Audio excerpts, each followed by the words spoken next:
Hello, good morning mga ka-friendship. Ngayon ay meron na naman tayong isang multi-level drawer organizer. Ganun po siya.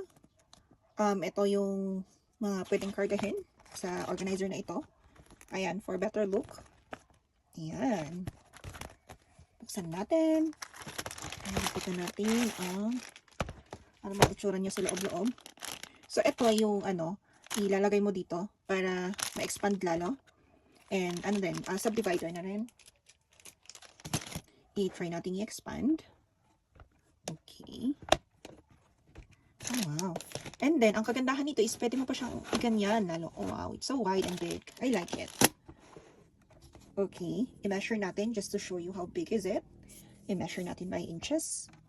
So, ano siya? 15.2. Yung kanyang width. Ang kanyang length naman is 19.5. Sa height naman is 3 inches.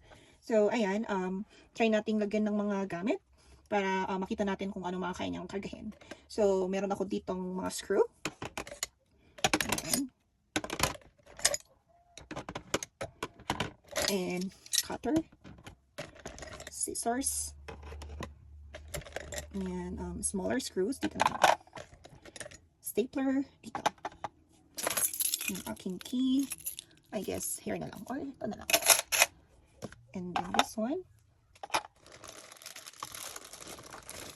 Whiteboard marker. This is a ball pen na parang key ang design. And then some batteries here.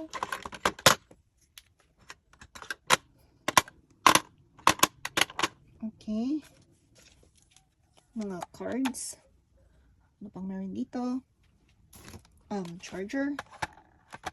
And head ng charger. I guess here.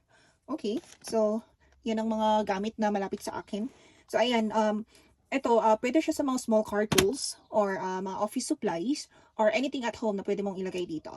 Ngayon, let's try to... Oh, I forgot to put this one. But, syempre, pwede nyong ilagay para hindi nga yung magganyan. Ayan. Okay. So, yeah. Pag kayo na lang mag-set up, pwede nyong ilagay dito. Pero hindi ko na i-set up para hindi siya magkagasgas. Okay, tapos isara natin, ganyan. O, diba? Para hindi siya makain ng space at home or sa office or sa car. So, I think pwede mo din siyang ganyan lang. I-hand carry mo lang kung kailangan mo siyang i-travel from home to office. Or ilagay mo lang sa car mo. Ayan, so ang kanyang material naman is thick. Hindi siya yung manipis na plastic. And it's so beautiful. I love it. And mind nyo na mga ka-friendship, Baguio location lang po. Just message me lang po sa Facebook for inquiries.